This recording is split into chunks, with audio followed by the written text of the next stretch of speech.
everyone and welcome back to our channel JR Sales। तो guys आज हम बात करने वाले इकोनॉमिक्स के फर्स्ट चैप्टर के सेकंड पार्ट के बारे में, जो हमने फर्स्ट पार्ट में नहीं लिया था। जो कि फर्स्ट पार्ट में आप देख सकते हो, तो जैसे क्लासिफिकेशन ऑफ बॉन्ड्स, बाकी बॉन्ड्स के लिए कुछ चीजें, ये सब चीजें थी।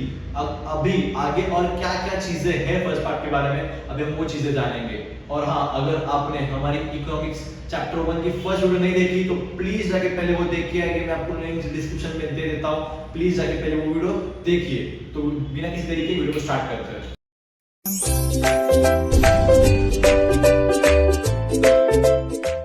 राइट, जैसा कि हमने पिछली वीडियो में देखा था कि बेसिक कंसेप्ट इन इकोनॉमिक्स अपना चैप्टर 1 है, उसमें हमने क्या क्या चीजें पढ़ी थी।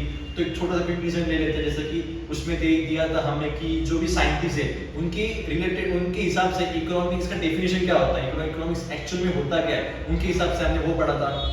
फिर जैसे और एक चीज सब कुछ, जैसे कि बॉन्ड्स हो गया। बॉन्ड्स मतलब ये क्या, जो ह्यूमनिटी सेटिस्फाई करने की जो थिंग है वो अपन उसका क्या बोलते हैं, बॉन्ड्स बोलते हैं।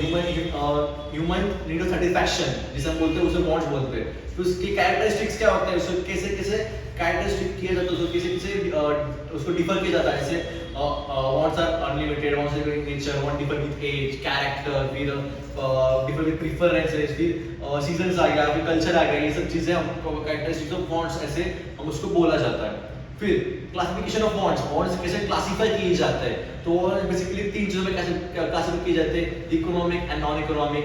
फिर आ गया individual bonds and collective bond, फिर नेसेसिटी, कंफर्ट्स एंड लग्जरीज। ये जो तीन चीजें उसमें हम उनको क्लासिफाई करते हैं। फिर आज हम बात करने वाले गुड्स एंड सर्विसेज के बारे में बात करने वाले हैं। मतलब क्या, ये तो छोटा टॉपिक है, उसके आगे भी और बहुत से टॉपिक है। ये जो सब चीजें बात करने वाले गाइस, ये आते हैं हमारे माइक्रो इकोनॉमिक्स में। मैक्रो भी इसमें है। अब मैक्रो पढ़ने वाले इसी चैप्टर में पहले हम जो कुछ कंसेप्ट माइक्रो के वो पढ़ लेते हैं। तो पहला हमने जो सेकंड हमारा पहला था बॉन्ड्स था, अभी सेकंड गुड्स एंड सर्विसेज। तो गुड्स क्या है, गुड्स मतलब क्या, एनीथिंग, मतलब एनीथिंग जो ह्यूमन नीड सेटिस्फाई करने में हेल्प करे, ह्यूमन वांट सेटिस्फाई करने में हेल्प करे, और उसे कोई मटेरियल एग्जिस्टेंस हो। मतलब क्या, वो थिंग को एक आदि जो ह्यूमन सेटिस्फाई कर सकती है, उसे हम क्या बोलते हैं, गुड्स ये बोलते हैं। सेम सर्विस भी जो ह्यूमन नीड या वांट सेटिस्फाई करने के लिए यूज की जाती है, मतलब या फिर प्रोवाइड की जाती है, उसे हम बोलते हैं सर्विस। बट सर्विस को कोई मटेरियल एग्जिस्टेंस नहीं होता है। और गुड्स का एग्जांपल होगा चॉक, जो टीचर यूज करती है लिखने के लिए, अगर यूज करते हैं चॉक, तो वो मटेरियल भी है और उसकी नीड सेटिस्फाई टीचर की कि वो लिख सके। फिर वापस जो सर्विस का एक एग्जांपल ले सकते, तो वो टीचिंग ऑफर्ड बाय टीचर।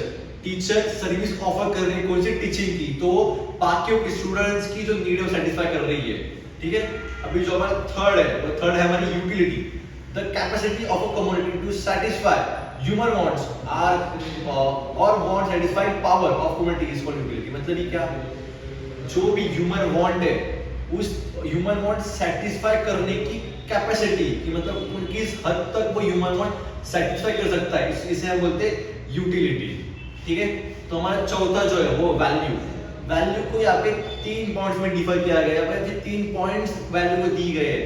मतलब value has two approaches in economics, value use and value exchange. यहाँ पे 2 बोला है, पर थर्ड भी है, एक है, पर यहाँ पे 2 सबसे मेन जो है value in use and value exchange.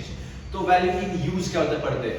Value in use मतलब क्या, जैसे कि it refer to the worth of a community in simple what it is useful in the community. मतलब ये क्या, कम्युनिटी की वर्थ क्या है, कम्युनिटी कितने हद तक यूज कर सकती है, उसको कितना यूजफुल है।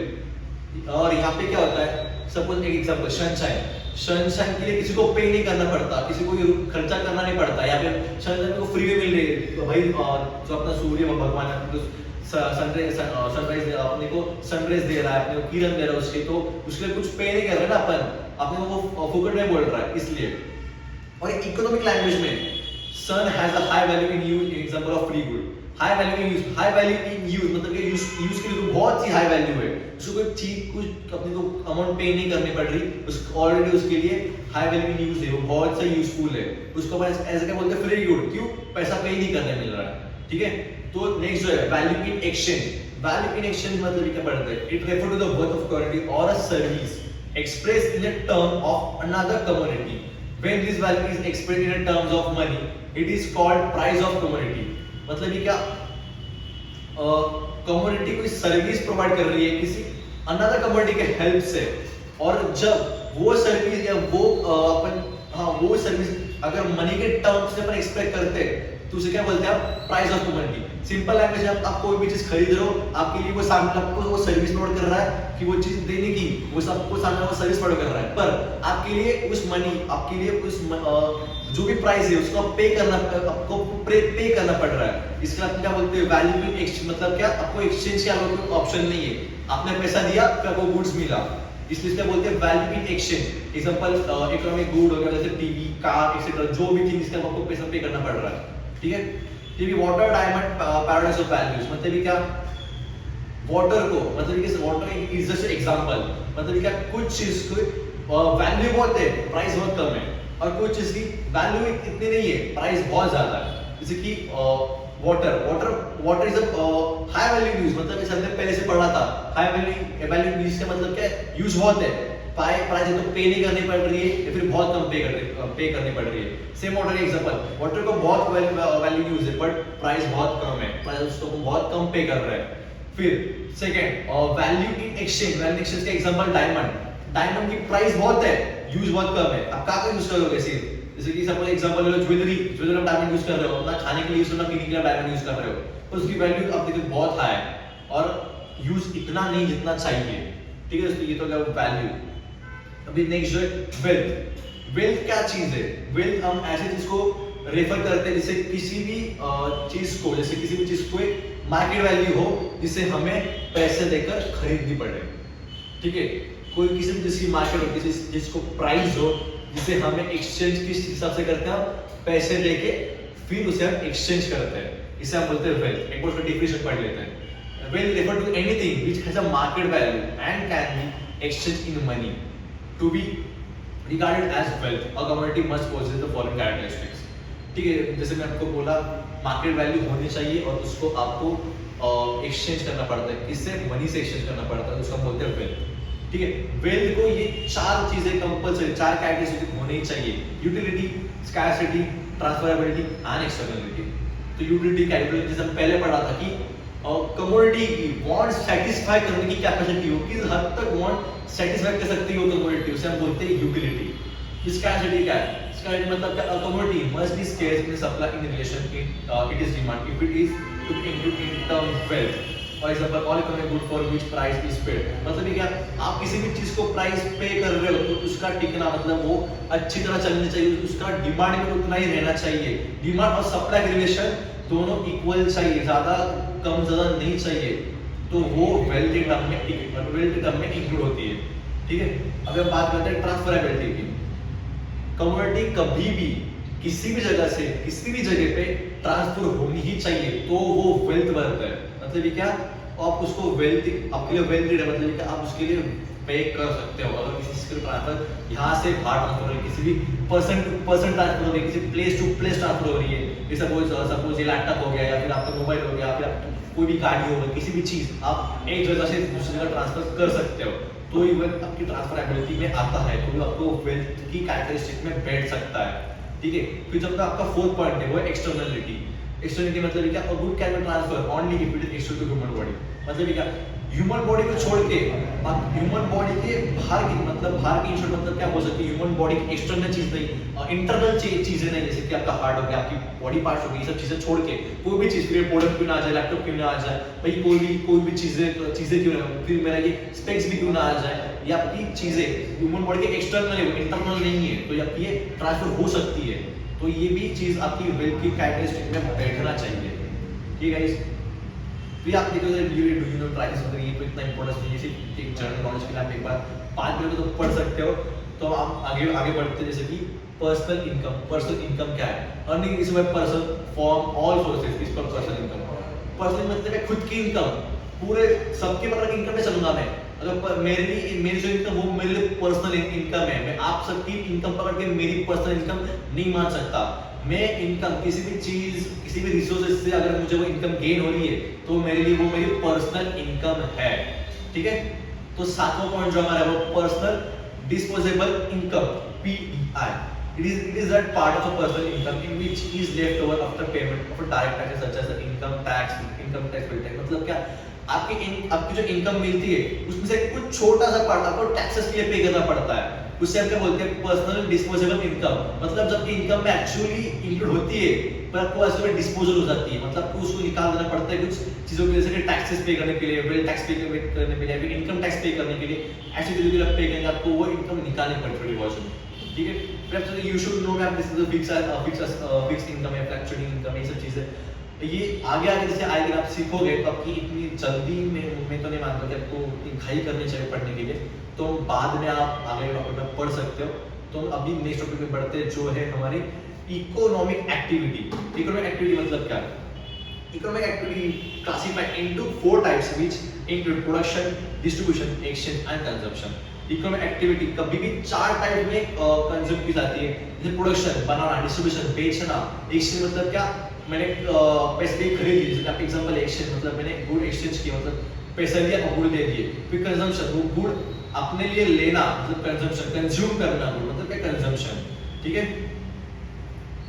फिर देख सकते हो production, production is a creative utility, जैसे मैंने बोला production is a creative utility, मतलब कोई भी चीज आप बना सकते हो या फिर यूटिलिटी क्रिएट करना, ये आपका प्रोडक्शन में आता है। Therefore, the factor of production such as land, labor, capital, interfere. Factor of production मतलब क्या, प्रोडक्शन बनाने के प्रोडक्शन के कुछ फैक्टर्स, कुछ से 4 फैक्टर्स है वो देखते हैं, ठीक है। तो पहला जो है वो लैंड है। मैं बोलोगे ये लैंड, लेबर, कैपिटल, इंटरप्राइज कैसे फैक्टर प्रोडक्शन आता है, इसका आंसर में ये 4 टॉपिक डिस्कस करके बात देता हूँ, ठीक है। तो लैंड और लेबर आप जैसे देख सकते हो, लैंड और लेबर मतलब क्या, लैंड इकोनॉमिक्स में बहुत ही वाइड टर्म है। लैंड मतलब अपने लिए लैंड से ये जो जमीन आती है या फिर धरती में वो अपन से लैंड करते हैं, बट इकोनॉमिक्स के टर्म में लैंड बहुत वाइड है। लैंड सिर्फ जो जमीन है वो नहीं पकड़ता है, लैंड के नीचे की, धरती के नीचे की, धरती के ऊपर की जितने भी चीजें आप देख सकते हो वो सब लैंड के टर्म में इंक्लूड होती है। फॉर एग्जांपल लैंड के नीचे की जब जहाँ पे मिनरल्स मिलते हैं, ये सब चीजें जैसे आयरन हो गया, कुछ आयरन हो गया या फिर कुछ मिनरल्स हो गए, सॉइल हो गया, ये सब चीजें हमें जो धरती के नीचे मिलती है वो भी आपकी लैंड टर्म में इंक्लूड होने वाली है। या फिर वाटर चीजें होगी। फिर हवा में जो सनशाइन आपको मिल सकती है आप, या फिर हवा हो गया, विंड हो गया, फिर सनशाइन जो लैंड के ऊपर है और तो भी लैंड टर्म में इंक्लूड हो रही है, तो ये भी आपकी लैंड के टर्म में इंक्लूड होने वाला है। अभी लैंड ये प्रोडक्शन का फैक्टर है, उस पे अर्न कैसे करना है, प्रोड्यूस कर लिया, अर्न कैसे करेंगे लैंड के हिसाब से, तो लैंड के लिए रेंट, ये आपका क्या है, प्रोडक्टिव एक्टिविटी या फिर लैंड जो क्या आपको जो चीज देता है वो आपके रेंट, मतलब क्या, मैंने खरीद लिया क्लास को, मैंने भाड़े पे दे दिया, तो मतलब कि मुझे क्या मिलने, रेंट मिलने वाला है। ये एक स्पेसिफिक लैंड पे खड़ी है ना, तो ये आपका प्रोडक्शन फैक्टरी हो गया, आपके लिए रेंट दे रहा है, ठीक है। तो नेक्स्ट है अपना लेबर। लेबर क्या, any human factor production, any physical और mental effort undergone during the process of production, मतलब क्या, प्रोडक्शन के प्रोसेस के वक्त कोई भी ह्यूमन फैक्टर, कोई भी फिजिकल और मेंटल एक्टिविटी करता है या एफर्ट टेक्स करता है तो वो लेबर में आता है। मतलब क्या, कोई भी इंसान जो भी प्रोडक्शन फैक्टर में काम करता है, कुछ प्रोडक्ट बनाने में हेल्प करता है, काम करता है, उससे पैसा लेबर पकड़ते हैं, ठीक है। तो लेबर से क्या, लेबर को पे करना पड़ता है वेजेस। वेजेस मतलब क्या, उसका जैसे सैलरी पकड़ लो आप, सैलरी से पे करते हो, वैसे आपको लेबर को ये वेजेस देना पड़ता है, ठीक है। फिर नेक्स्ट है अपना capital. Capital is a produce mean of the production, it is a man-made factor of production which earns the reward in a terms of interest, example machinery, technology, factory, building, etc. मतलब क्या, capital मतलब क्या, capital man-made factor है जो production करने के लिए needed है। पैसा आया, कैपिटल आया तो प्रोडक्शन को आगे बढ़ा सकते हो, ठीक है। तो प्रोडक्शन करने के नीड अपना क्या, कैपिटल है। कैपिटल का रिवॉर्ड क्या है, कैपिटल को मिलता क्या है, तो वो इंटरेस्ट आपको कैपिटल को ऊपर देना पड़ता है, तो आपका इंटरेस्ट आता है। आप ये अकाउंट्स में जरूर सीखोगे, तो यहाँ पे इतना डीप मत सोचो, आपको सब कोई कांसेप्ट आने वाली है, ठीक है। एंटरप्रेन्योर मतलब क्या, बिजनेस पर्सन से बिजनेस स्टार्ट किया। एंटरप्रेन्योर मतलब ये कैप्टन है या ऑर्गेनाइजर है इसका इंडस्ट्री का, ठीक है। ये special kind of labour who gets the work done to earn the reward of profit. ये भी प्रोडक्शन प्रोसेस में हेल्प करता है, ये तो भी अपना लेबर आना चाहिए, बट लेबर से थोड़ा बहुत डिफर क्यों है, क्योंकि लेबर को मिलते हैं वेजेस, जबकि एंटरप्रेन्योर को मिलता है प्रॉफिट। जो भी उसका गेन हुआ, उसके ऊपर की उसका प्रॉफिट क्या है वो अपने को एंटरप्रेन्योर को देना पड़ता है, ठीक है। ये तो वो एंटरप्रेन्योर। अभी डिस्ट्रीब्यूशन हमने प्रोडक्शन देख लिया, अभी डिस्ट्रीब्यूशन क्या देखते हैं। डिस्ट्रीब्यूशन में क्या कहता है, it is division of a factor rewards among different segments of a society. Factor production claims their reward of rent, wages, interest and profit through the product distribution. जो भी प्रोडक्शन होता है उसको डिवाइड करना, उसका डिवीजन करना, उसको हम क्या बोलते हैं, डिस्ट्रीब्यूशन। हमने प्रोड्यूस तो कर लिया, पर फैक्टर ऑफ पोजीशन में जो भी गेन मिलते हैं या फिर जो भी उसके रिवॉर्ड्स मिलते हैं, जैसे रेंट, वेजेस, प्रॉफिट, ये सब, वो किससे बोलते हैं, डिस्ट्रीब्यूट करने के बाद ही वो चीज अपने को मिलने वाली, उसके पहले से चीज अपने को नहीं मिलने वाली। ठीक है, एक्सचेंज। अभी एक्सचेंज क्या है, it is give and take between various units in the economy. लेना और देना, इसको क्या बोलते हैं, एक्सचेंज, एक्सचेंज बोलते हैं। जैसे हमने सेल और परचेज ऑफ गुड्स या सर्विसेज, ये सब चीजें आपके एक्सचेंज में आ सकते हैं। Economic exchange is a necessary monetary transaction. Economic exchange में ये एक नेसेसरी मॉनेटरी ट्रांजैक्शन, मतलब क्या, मॉनेटरी ट्रांजैक्शन। जैसे मैं अकाउंट्स का अपने वीडियो देखी होगी तो आपको समझ में आ जाएगा मॉनेटरी ट्रांजैक्शन मतलब क्या, जिसमें मनी ट्रांजैक्शन और पैसे के ट्रांजैक्शन इंक्लूड होते हैं। ठीक है, अभी डी, कंजम्पशन, मतलब क्या, गुड कंज्यूम करना, सैटिस्फाई करके लेना गुड से, उससे सैटिस्फैक्शन में उनको मिला के लेना, वो होता है consumption. It is making use of goods and services to satisfy human wants, जैसे मैं आपको बताया सेम वैसे। तो ये सब चीजें थी हमारी माइक्रो इकोनॉमिक्स में। माइक्रो इकोनॉमिक्स में क्या क्या आता है, तो एक बेसिक छोटा सा जो पॉइंट्स है पेरिस से लेके जो हमारे कितने लगभग हमें आते हैं, देख सकते हो तो कितने 7 से 8 पॉइंट्स हमें यहाँ पे मिल सकते हैं। यहाँ बेसिकली 8 पॉइंट्स हमें मिल रहे हैं। तो क्या क्या है, पहला है वांट्स आता है, फिर उसके बाद आता है हमारा गुड्स एंड सर्विसेज आता है, फिर उसके बाद है वैल्यू आता है, फिर उसके बाद है वेल्थ आता है, फिर पर्सनल इनकम आता है, फिर पीडीआई है, पर्सनल डिस्पोजल इनकम, फिर आता है इकोनॉमिक एक्टिविटी, फिर आता है प्रोडक्शन, फिर distribution, then exchange and then consumption. Basically production, distribution and exchange, consumption, ये सब चीजें हमारी इकोनॉमिक एक्टिविटी में आती है। बट तो भी आपको याद रहे, इसलिए मैंने आपको ये पॉइंट्स बोल दिए। ठीक है, अभी मैक्रो इकोनॉमिक्स मतलब क्या है, हमने अगर अपने पिछले वीडियो देखी जहाँ पे मैंने आपको माइक्रो डिस्ट्रीब्यूशन है, माइक्रो का क्या होता है, माइक्रो का इकोनॉमिक्स क्या होता है, कैसे फॉर्म होते हैं, मैं आपको जैसे बोला होगा तो आपको समझ में आ रहा है। माइक्रो मतलब क्या, छोटे से छोटे इंडिविजुअल थिंग्स के इकोनॉमिक्स, मतलब क्या, हाउस होल्ड लेवल तक की उसकी इकोनॉमिक्स, उसका वो कैसे चलता है, उसका मॉनेटरी कुछ ट्रांजैक्शन हो गए, फिर कुछ और कुछ चीजें होती है, कैसे होती है, छोटे लेवल का इंडिविजुअल फैक्टर्स का इकोनॉमिक्स मतलब क्या, माइक्रो इकोनॉमिक्स। यहाँ पे माइक्रो इकोनॉमिक्स मतलब क्या, बहुत से छोटे छोटे फैक्टर्स जब एक साथ आते हैं तब उनका इकोनॉमिक्स मतलब क्या, मैक्रो इकोनॉमिक्स, सिंपल चीजों में। तो मैक्रो इकोनॉमिक्स कैसे कैसे होती है अगर हम पढ़ते हैं, मैक्रोइकोनॉमिक्स एग्रीगेट और total macroeconomics is therefore the study of aggregates covering entire economy as a total employment. Suppose जैसे कि एंटायर इकोनॉमी का स्टडी करना, जैसे कि टोटल एम्प्लॉयमेंट हो गया, नेशनल इनकम हो गया, फिर नेशनल कंजम्पशन, ऐसे बहुत बड़े परचेस हो गया, सेल हो गया, ये सब चीजें आपको मैक्रो इकोनॉमिक्स में देखने मिलेगी। तो केनिक बोल्डिंग्स डेफिनेशन क्या देखते हैं, macroeconomic deals not with individual quantities as such but with the aggregates of these quantities. मतलब क्या, इंडिविजुअल क्वांटिटीज की देखती नहीं, बट पूरे होल क्वांटिटीज के साथ देखती है। वो नेशनल इनकम के साथ नहीं देखती, वो नेशनल इनकम के साथ देखती है, इंडिविजुअल इनकम के साथ नहीं देखती। वो एक जनरल प्राइस पे देखती है बट इंडिविजुअल आउटपुट पे नहीं देखती। इस ये थी केनिक बोल्डिंग्स की डेफिनेशन। ठीक है, तो बेसिक कंसेप्ट के मैक्रो इकोनॉमिक्स को देखते हैं, जैसे हमने माइक्रो को देखे, हमें मैक्रो को देखते हैं। तो पहला है national income. This reveals the total economic performance of a nation. It is referred to be total income of a country. It is in the economic sense national income is the aggregate monetary value of all final goods and service produced in the economic goods. जैसे कि हम personal level पे मैं cell कर रहा हूं, तो वो पर्सनल की जो भी इनकम है वो मेरी इंडिविजुअल लेवल की इनकम है, वो मेरा माइक्रो इकोनॉमिक्स आएगा। बट मैक्रो में क्या आता है, पूरा नेशनल इनकम माइक्रो इकोनॉमिक्स में अपन पकड़ते हैं, इंक्लूड करते हैं, किसी इंडिविजुअल की इनकम नहीं करते हैं। ठीक है, इकोनॉमिक सेंस के हिसाब से जो भी फाइनल गुड्स सर्विस प्रोड्यूस की है या फिर एक इकोनॉमिक ईयर में आपने प्रोड्यूस किया फिर सर्विस प्रोवाइड की है, वो आपकी नेशनल इनकम माइक्रो इकोनॉमिक्स में आता है। ठीक है, definition bye national income committee. National income committee के हिसाब से डेफिनेशन क्या है नेशनल इनकम की, a national estimate measure the volume of commodities and services turned out during a given period counted without duplication। ये तो एक लर्न गई डेफिनेशन, बाकी इसका मीनिंग सेम हुई जैसे मैं आपको बताया। आप इसे एक बार से लर्न कर सकते हो, फिर नाइक की तो भी चलेगी, इसका इतना इंपॉर्टेंस नहीं। इसकी मेन डेफिनेशन है केनिक बोल्डिंग की जो भी डेफिनेशन वो बहुत इंपॉर्टेंट है, वो आप लर्न कर लीजिए। ठीक है, पहले हम देखेंगे नेशनल इनकम क्या होता है, उसके बाद हम देखते हैं कि सेविंग्स क्या होती है।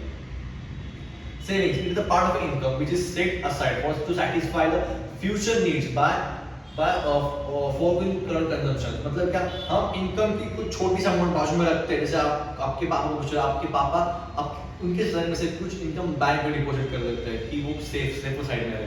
क्यों? फॉरगोइंग करंट कंजम्पशन के जो जो क्या करंट हमारे एक्सपेंडिचर जा रहे हैं, कंजम्पशन मतलब क्या, करंट हमारी कंजम्पशन क्या है वो छोड़ के फ्यूचर की नीड सेटिस्फाई करने के लिए हमें कुछ इनकम चाहिए बाजू में, इसलिए हम सैलरी बाजू में रखते हैं। ठीक है, इन अदर वर्ड्स मैंने दिया है, वो भी सेम वही डेफिनेशन में थोड़ा बहुत चेंजेस कर लिए और भी पढ़ सकते हैं। उसके बाद investment is refer to certain of capital asset through mobilisation of saving, मतलब ये क्या, और कुछ हमारे पास सपोज थोड़ा बहुत पैसा एक्स्ट्रा बचा है तो उसी बच्चे क्या करना चाहिए, ठीक है, अगर हमें कुछ कैपिटल क्रिएट करना बिजनेस के लिए तो हम क्या करेंगे, थोड़ा इन्वेस्टमेंट करेंगे, उसके आपकी जो इन्वेस्टमेंट की वैल्यू वो थोड़ी बढ़ जाएगी, फिर कैपिटल के लिए आपको फायदा होने वाला है। वही सेविंग्स की मोबिलाइजेशन करके आपको कैपिटल क्रिएट करना है, मतलब क्या, उसको इन्वेस्ट करना बोलता है। ठीक है, ट्रेड साइकिल कैसे कैसे होता है? Trade cycles are fluctuation in the business. They are ups and downs in the overall economic activities. Trade cycle मतलब क्या? बिजनेस में जो भी फ्लक्चुएशन आते हैं, कम ज्यादा या फिर उतार चढ़ाव, ये सब चीजें जो आती है उसे हम जो बिजनेस या इकोनॉमिक एक्टिविटीज में आते हैं उसको ट्रेड साइकिल बोलते हैं। Ups and downs means fluctuation caused by inflation and depression respectively. Ups and downs मतलब क्या? कुछ फ्लक्चुएशन कॉज होते हैं, क्यों? इन्फ्लेशन मतलब बढ़ना है, डिप्रेशन मतलब कम होना, मतलब सपोज इन्फ्लेशन में डिमांड बहुत होता है, सप्लाई बहुत ज्यादा होता है, जबकि डिप्रेशन में डिमांड बहुत कम होती है, सप्लाई भी बहुत कम होती है, किसकी? गुड्स एंड सर्विसेज की। ठीक है, तो इन्फ्लेशन क्या होता है? It is a continuous rise in general prices, मतलब क्या, जनरल प्राइस लेवल पे कंटीन्यूअस राइज होना, इसको हम बोलते हैं इन्फ्लेशन। सेम डिप्रेशन इसका उल्टा है, fall in overall prices and lower down the economic activity in general. Overall prices fall करना, इकोनॉमिक एक्टिविटी को डाउन करना, ये आता है डिप्रेशन में। अभी सबसे इंपॉर्टेंट चीज जो है मैक्रो इकोनॉमिक्स की, तो वो है economic growth and economic development. बहुत इंपॉर्टेंट चीज है इसका, आपकी डीबी मतलब क्या, डिस्ट्रीब्यूट बिटवीन में आने वाला है। तो देखते हैं इकोनॉमिक ग्रोथ क्या है। The term economic growth has a quantitative dimension. In simple words, economic growth means a increase in the general national income of a country over a long period of time.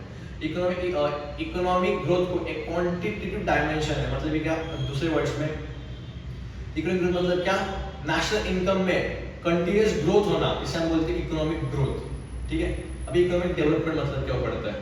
This is a wider concept which has a qualitative dimension. Economic development implies economic growth has a progressive changes in certain important variables to determine well-being of people.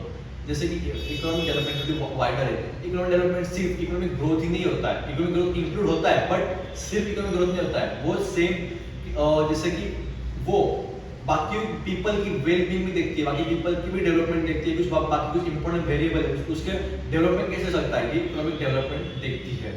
ठीक है, तो guys always remember, आपको देखने को मिल रहा होगा economic growth and economic development है, ये आपको क्यों सिखा रहा हूँ, ऑलवेज रिमेंबर सिर्फ रिमेंबर करने के लिए नहीं, आपके आंसर में आने वाला है कुछ थोड़े बहुत इंपॉर्टेंट चीज है।